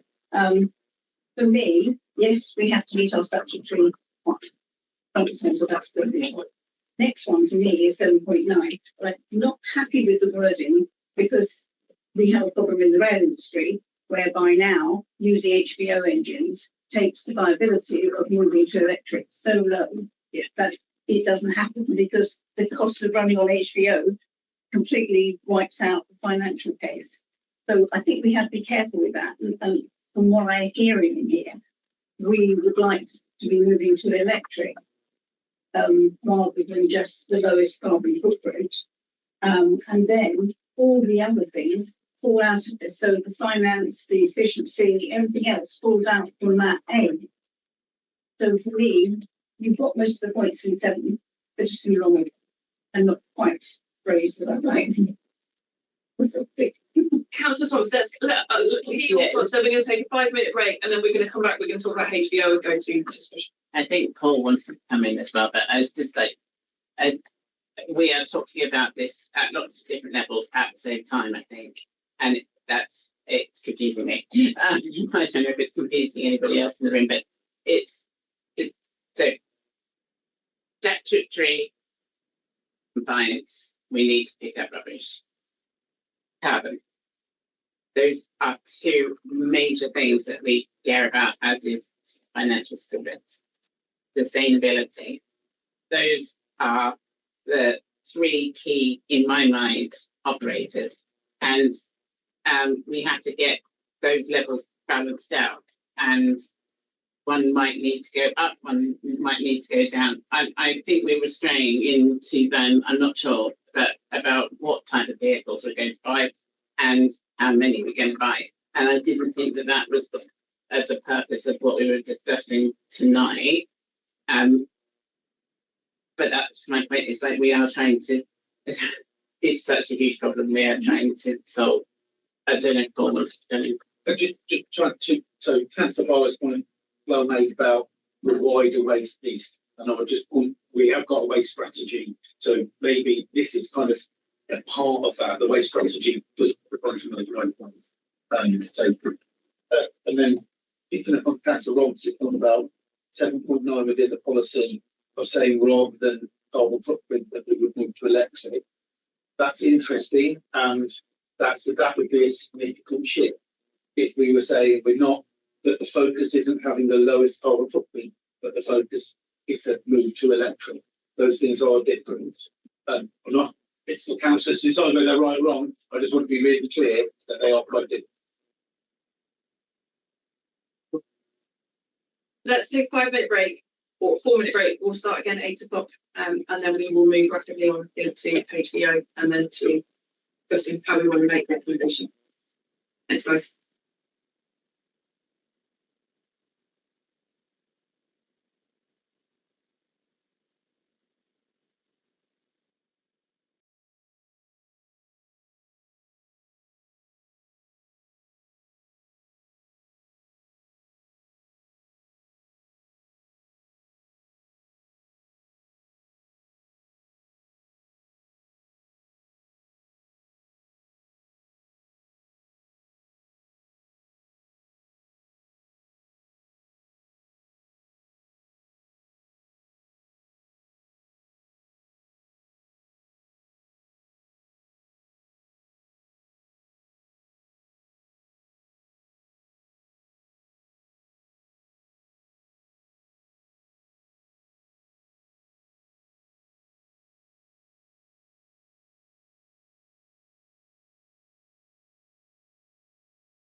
a particular element of this whole discussion. I've got a question, but I'm happy for anybody else to keep us up. HVO being hydrotreated vegetable oil, which is better in carbon terms. So my question then is, for a long time and previously, the climate team have been very, very clear that HVO has ethical and supply chain issues that make it in their terms, reputational risk.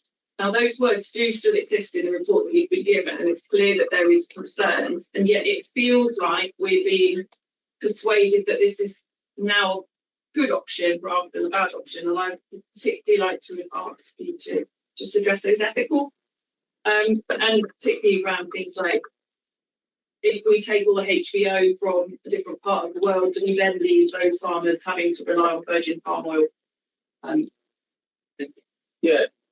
So the issues, and again laid out in what was appendix 2 of the report on starts on page 12 of 29 of appendix 2. I don't quite know where it is. I do apologise. Lay out the issues of HVO. The team have worked with the climate team to understand what that looks like, and obviously we would need to work with BIFA to ensure that we got a source of HVO that is as sustainable as it can be. But this appendix does outline some of those criticisms and some of the issues that remain. I think the reason that it's been brought here is, as you've laid out, is to give members that option of saying, whereas before it hasn't been presented, is about saying, as has been touched on, that getting towards that target in 2030 and reducing the carbon footprint, here is an option. HVO is an option, a stepping stone fuel to enable that to happen. I think, as you've said, it's not saying that it's perfect by any means, but it's an option for decarbonising, and that is why it's come here as a genuine option.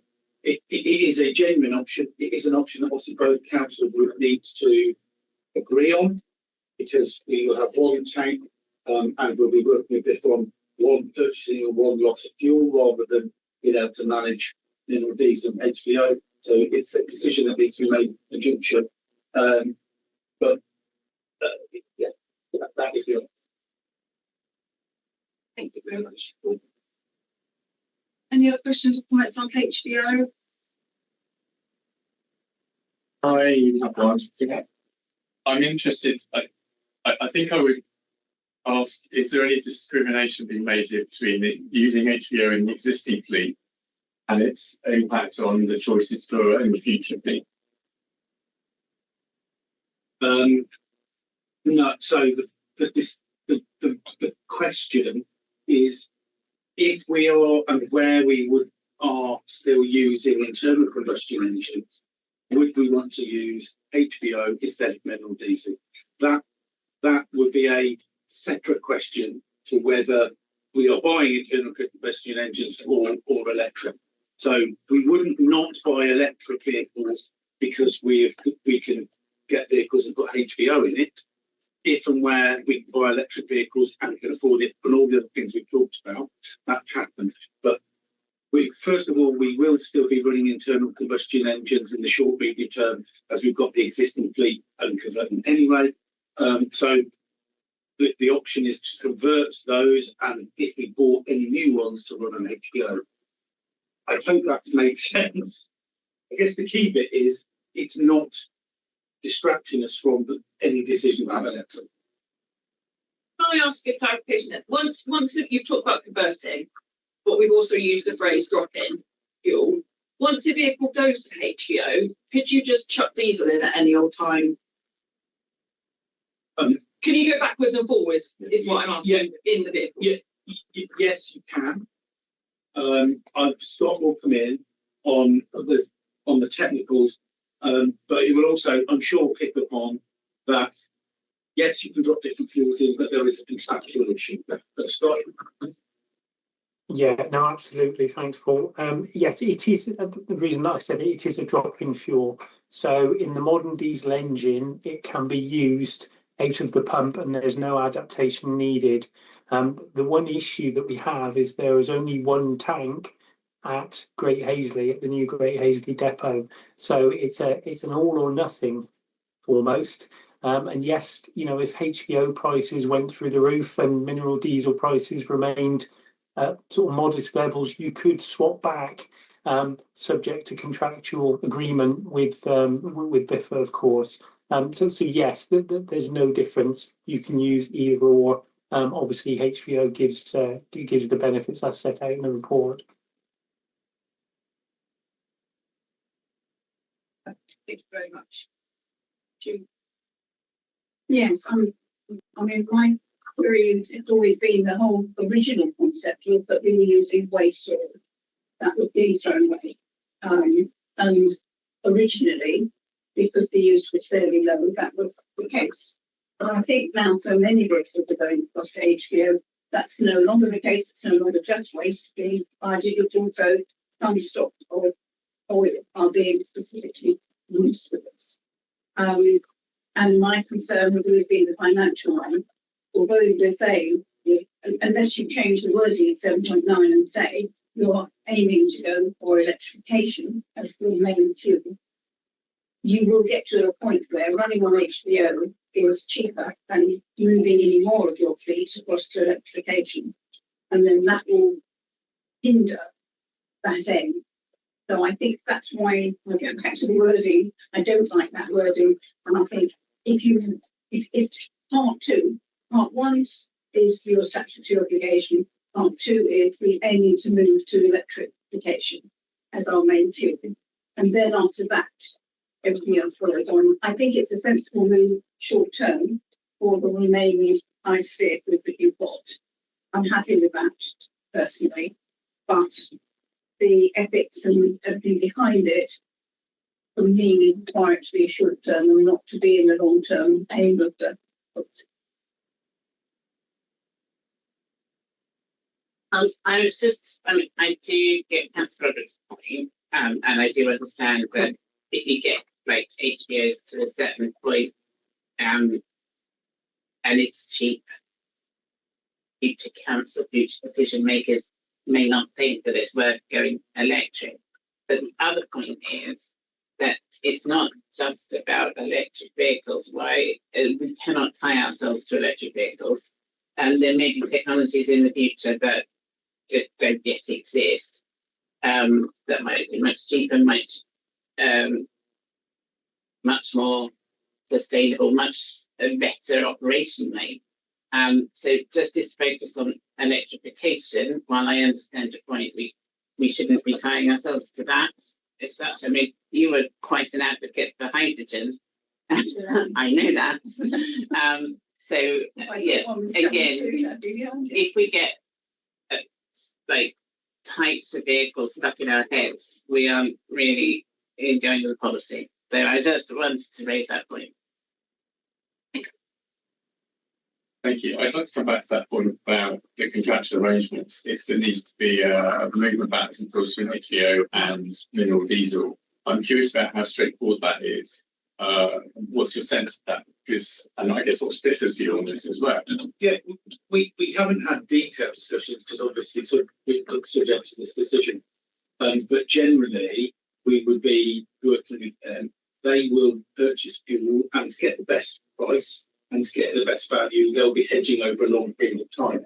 So whilst I don't know, what I would expect in the conversation is that there need to be a commitment to one type of fuel for a period of time to enable them to go and commit to their sources and to commit to their prices. So we would have that conversation. I think it's unlikely that we would be in a world where we could say, well, we would get HVO one week and mineral diesel the next week. And my question would be, why would we want to do that if we're committing one way or the other? Obviously, in the event that there was a shortage or a supply issue in one of, if we went to HVO in HVO market, then you could drop mineral diesel in. So we wouldn't not be able to do it. When I was trying to research the claim of 90%, I realised HVO comes with different environmental benefits, isn't it? So you've got the best waste derived HVO, which is the best one for that. They also like virgin vegetable oil or indirect land use, which is much weaker environmentally. So do we have any control over making FOUs the least environmentally damaging one, or if they want HVO, they can get the cheapest stuff wherever it comes from? Yeah, but Are we straying into contracts? Well, we are, but just to say, I've been involved in contract negotiations on similar issues before, and the usual big issue is about what's called the Renewable Fuel Assurance Scheme, and you have to buy in, as I understand it, in order to make sure that you're getting the right quality of biofuel. And as has been said, there's lots of different types, but they are contractual issues that would have to be gone through separately. So there are mechanisms. All I'm really wanting to say is there are mechanisms in place to guarantee and follow the UK's national scheme on how that's done. And there's long-term contractual negotiations that would need to take place, as Paul's just been setting out. But depending on what we do and what direction you put us in, there are mechanisms which can be applied to make sure that we are reaching a relevant level of sustainability or CHG emissions from it. But that can be done, but I'd be wary of going into more detail in the contract discussions now. Thank you, Nick. Before we go into discussion and making recommendations, I would just like to pick up on one of the points that Councillor James made, which was about the relation of this to the previous waste vehicle strategy. And she specifically asked about paragraphs 20 to 28 and that there's no equivalent. I was just wondering if you could just explain whether those things have been dropped or whether this policy is to be used alongside that. Yeah, so when this issue came before scrutiny back in November, one of the criticisms from Councillor James at the time was that we had not followed that quite a prescriptive timetable that was laid out in that document. And she talked about the calendar, I think it was, that was in there. And quite, she was correct that we hadn't followed that, albeit for completely correct and operational reasons. So that isn't in here because we didn't want to, we didn't want to tie ourselves up to something that would turn out to be correct, and B, because we are within this cycle and definitely within the lifetime of this council, as we understand it, we're coming towards one final purchase. So we don't need to set out that we're going to be doing a number of phases. We've got one remaining phase. The specific issues to do with procurement rules, obviously we work with them. So the short answer, because I've given you a long answer, is that this policy effectively replaces that strategy. It's doing the same thing, but we tried to tidy it and make it more clear and usable rather than something that had things in there that ultimately couldn't work. Okay. So the argument really is those paragraphs in practice proved are too difficult to follow or not? I believe so. Scott may wish to comment about why they're not in specifically in that, but that is my understanding. Thank you. Yeah, again, Paul's correct. There were operational issues in delivering against that timetable. And so whilst, because there are unknowns at the moment, we didn't want to put forward a timetable that we would potentially not hit again. However, we would follow obviously the procurement rules and the new procurement rules now, and the timetable that would be put upon us that from that procurement process. Largely, we would use sort of frameworks, framework agreements, and the major manufacturers are signed up to those framework agreements, which does expedite the process a little bit. And again, it gives us assurance that they're reliable, that they're going to meet the specification and the build and everything else. So yes. Thank you very much, Scott. I'm going to move us now to making recommendations and to what we want to discuss. Can you rephrase whatever you're going to say to make it into a recommendation? I'm just super conscious that we've been here nearly 2 hours now, and we need to do that. I guess no, I can't. Would you like to make your point? It was a question about 50 on this, given that they work the same other partners. I wondered where they're at in this, and particularly how to manage the contract when it comes to the trade-off, which, if you like, has been passed to them between GHGs and costs. Because if mineral deals this much and HVO is that much, or vice versa, what control do we have over that within the contract? Which means that actually we're asking to do that, but the contract actually has something contradictory in it, which says they're just going to go from cheapest. And I wonder how they manage that with other partners. Yeah, they do manage it with other partners, and we would obviously be having negotiations with them, and that's part of the reason that there's a recommendation to delegate to me to go into those, to understand what that negotiation is. So we would talk with BIFA, we would understand what the price is, and that would obviously flow then into the budget setting process. We would expect that any increase in cost if we were to move to other HVO to be clearly outlined, so that we feel that we were getting the best value if we were doing that. Yeah, that is work that would come, but it would all be done and shared with cabinet members part of that decision. It's subject to the negotiation, and there could be costly conditions of contract. Yeah, moving to HVO, we expect there would be. We don't know exactly what they would be, and that'd be part of investigating that and feeding that into any budget setting process for 2017. I move us to our recommendations, so cabinet recommendations, that we can make comments and recommend to the recommendation. I'm just trying to get my page 14.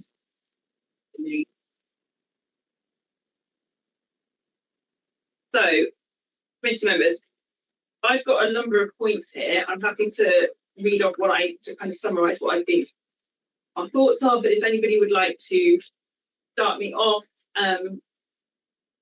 it's about, do we think that the updated procurement policy, the priorities in it, the way it's set out, do we believe that that is right, or would we like to recommend that there are changes to it based on the discussion seeking it? So I guess my thought will be about the minimising number of vehicles. I'm not comfortable with that being there as per the concession we had earlier, like first we talked about effectiveness overall with the aims of minimising carbon and minimising passenger revenue budgets. I think it's an unhelpful mistake.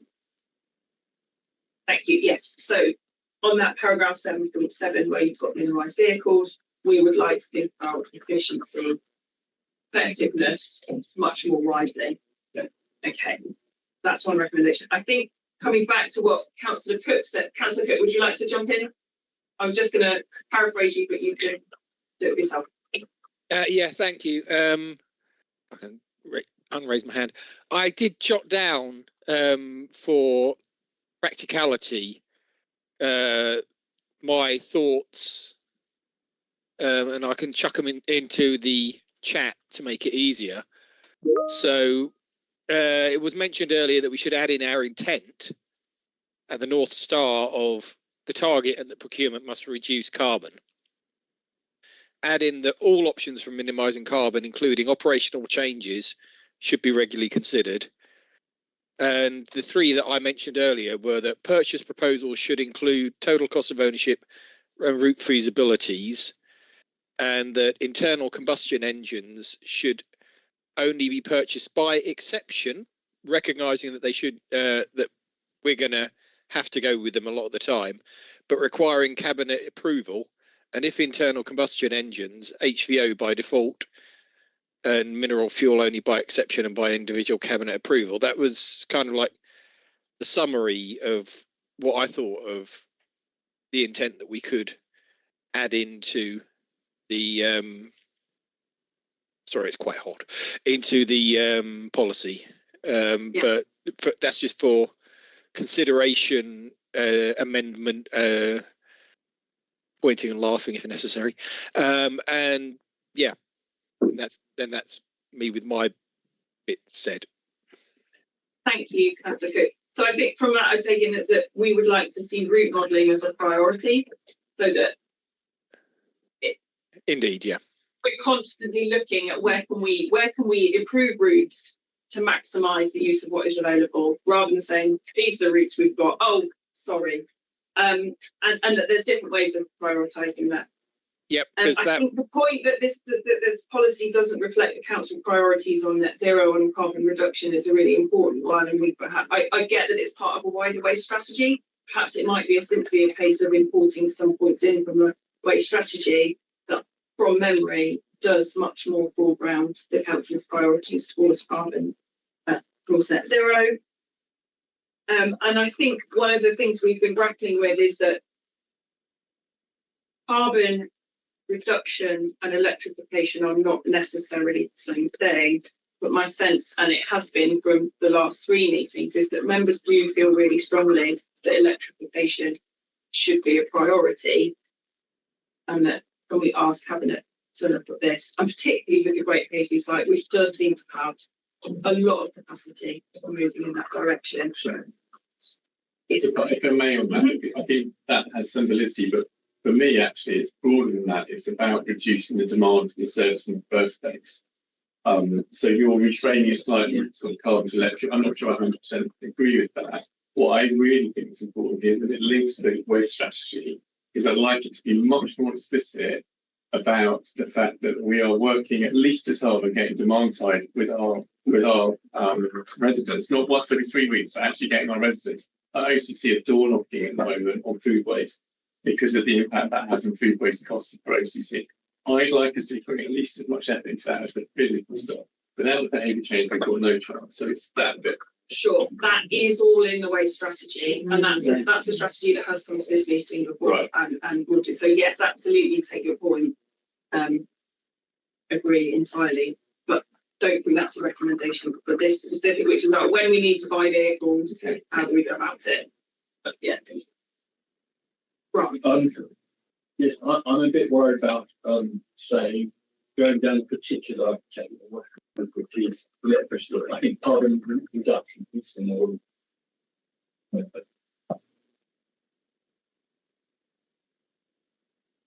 Okay. We might have to take a vote on that as a committee, I think, because I think there's 2 separate.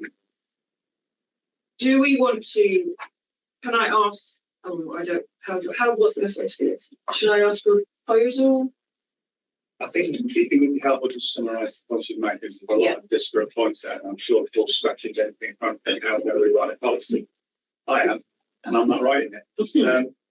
I'm just going to read them out, and if I've got these wrong, then it's sharp, I'm sure you will. So we're looking at the policy at the moment, not whether HVO is right or wrong. Okay?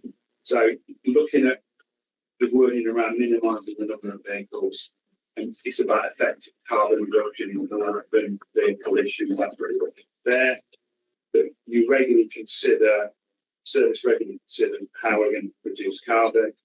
That ICE vehicles are by exception. We haven't under approval. I'm not going to call whether how that fits. The route modelling is carried out regularly, which I think in any way we want that explicit. I'll put that in a minute.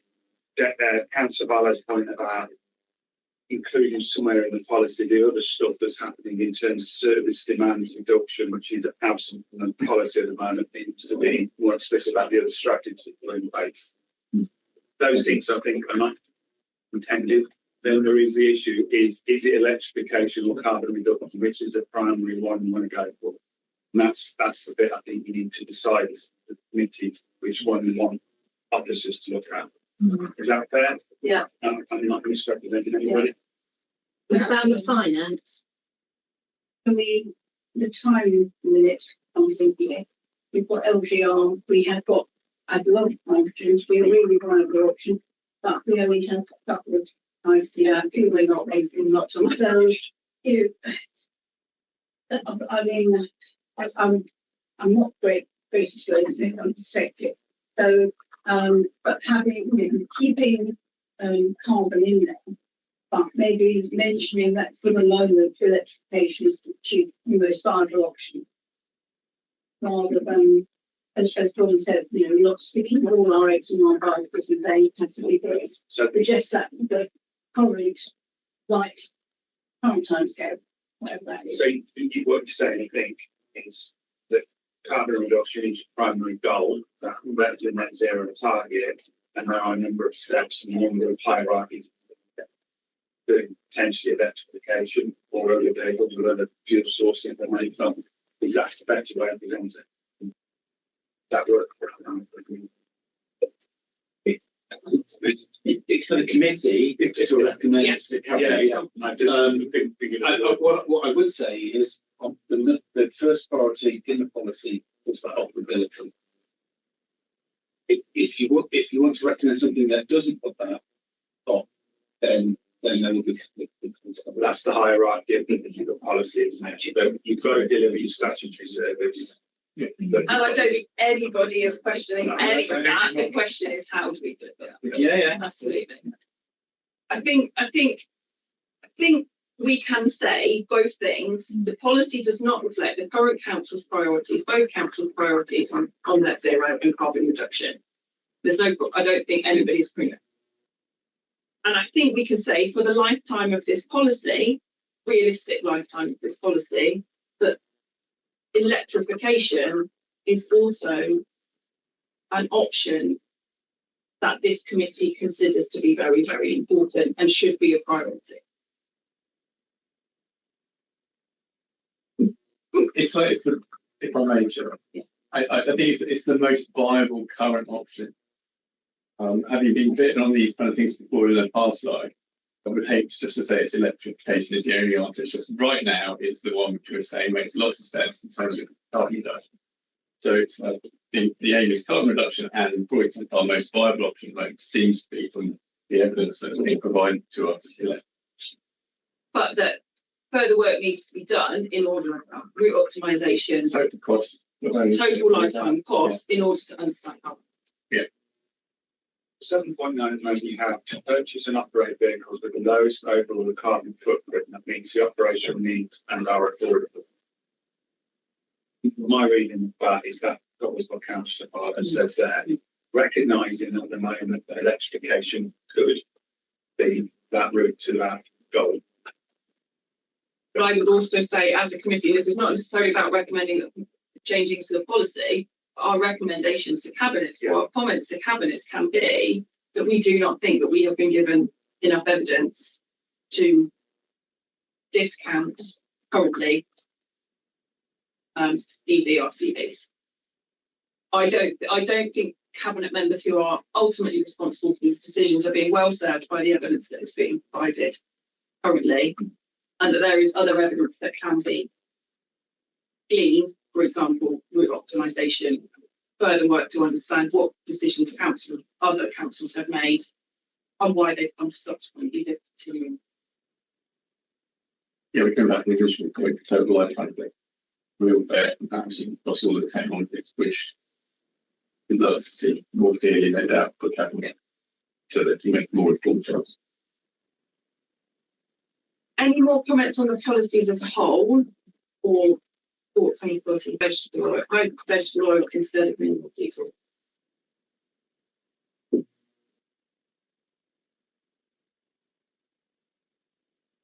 Well, given the reality is we've got lots of ICE vehicles, and we will do for the foreseeable future. Given the assurances about attempting to have fully accredited supply chain, that makes a lot of sense. Acknowledge that for officers this is a minefield, and having to be able to understand what's really happening on the other side of the world is impossible. Again, speak to experience in this. Yes, but I would really the questions we were asking earlier, I think the challenge here is for existing fleet, but it's that temptation that it means that it ends up pushing EV down the road potentially, which I think we've mentioned here, inadvertently because of all the other challenges. And we end up prioritising solving for getting it done now, and this very much feels like a great hasty conversation when we're urgent, we've got a time constraint. Actually, what happens is the tougher decision gets put into long grass. HVO is a very attractive short-term solution, which end up locks us in. Each time we buy an IC, we all know we're locked in forever. So personally, I say this with great reservation. I would be going yes for existing, but I really wouldn't want it to be impacting our choices in the future. Given what we've just said about the future being an EV, it's just that temptation is so high. I think for any of us, I keep doing the same. That may have substantial carbon reduction impacts to I'm not going to say gamble, but on getting a fully electrified fleet or whatever in the future, that may not happen for reasons. It may not be us in charge, it may not be you in charge, it could be, could have a reform council. We're not getting into the politics. I know, but it's about future things. And that's what I'm trying to, it's not just about here and now. And I want us to be thinking about the possibilities in the future and the possibilities now, because we did, as I said, start the conversation saying that HCVs can be electrified.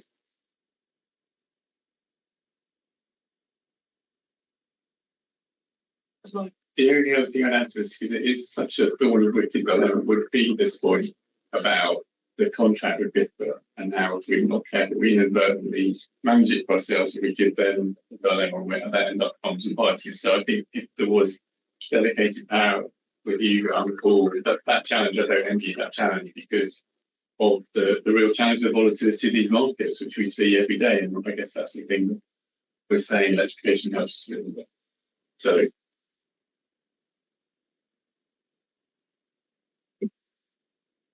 yeah. So do we have a consensus on what we think our thoughts on HVR?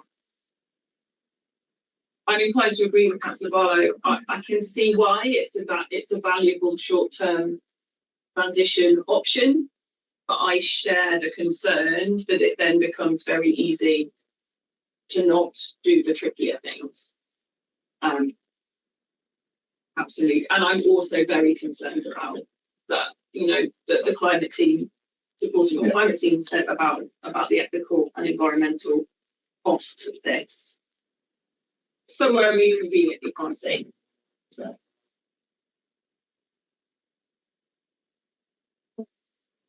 Just a quick comment on that. When I first read this paper, I thought if I'd got some more spare money, rather than spending it on HBO, I would rather spend it on buying more electric vehicles, which is what you've more or less said. I'm slightly concerned. I mean, I totally agree. I'd like to go down the EV route rather faster, and I think we could, design routes so that they will utilise more EVs. But you haven't mentioned the money. And now, do you think we can find more money from somewhere? What other priorities are you going to lose? Yeah, it's one of the criteria. I just haven't mentioned it. Councillor Cook. Andy, did you want to jump in? Yeah, sorry, I just had to turn my fan off so it didn't sound like I was about to take off. On the HVO question, I do get both sides of the, yes, it's possibly useful in the short term, but yes, it might stop us from going still further because it'll be too easy.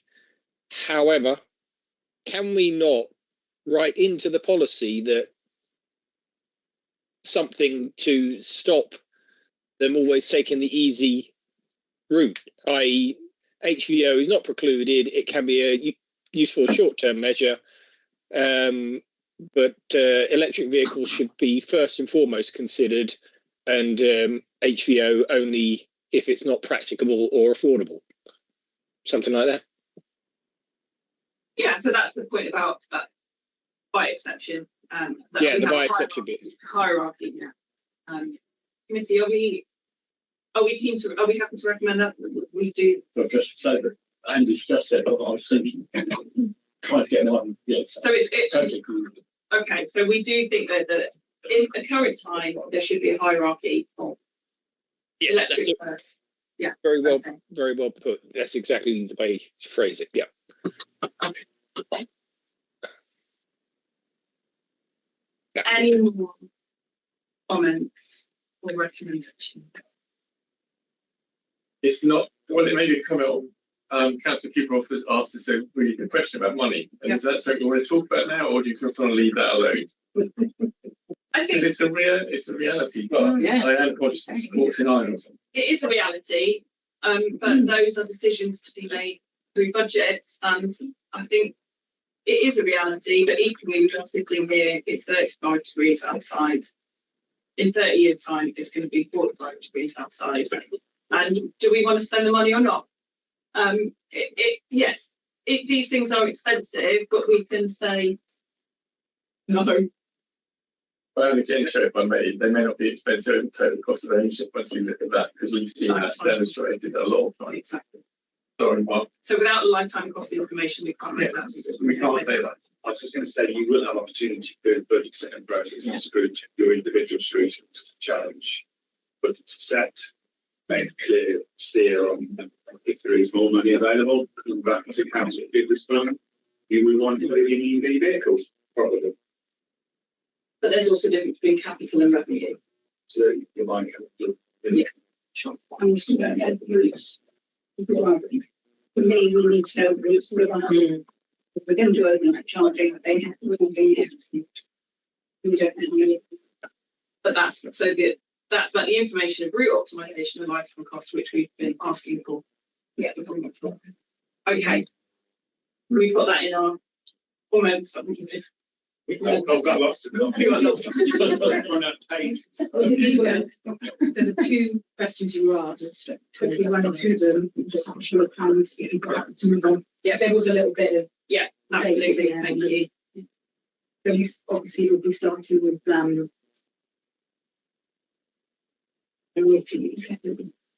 yeah. Are you happy to? Well, I don't know. I feel like Mark. Thanks. Only because you read them out and then people were like, that's yeah. I'll just reiterate what I said earlier, which is talking about the policy, minimise the number of vehicles, regular consideration of carbon reduction processes activities, ICA vehicles by exception with cabinet member approval, regular route modelling, which we've talked about a number of times, that council priorities around carbon reduction are a priority and electrification is a route towards that, it's a favoured route towards that.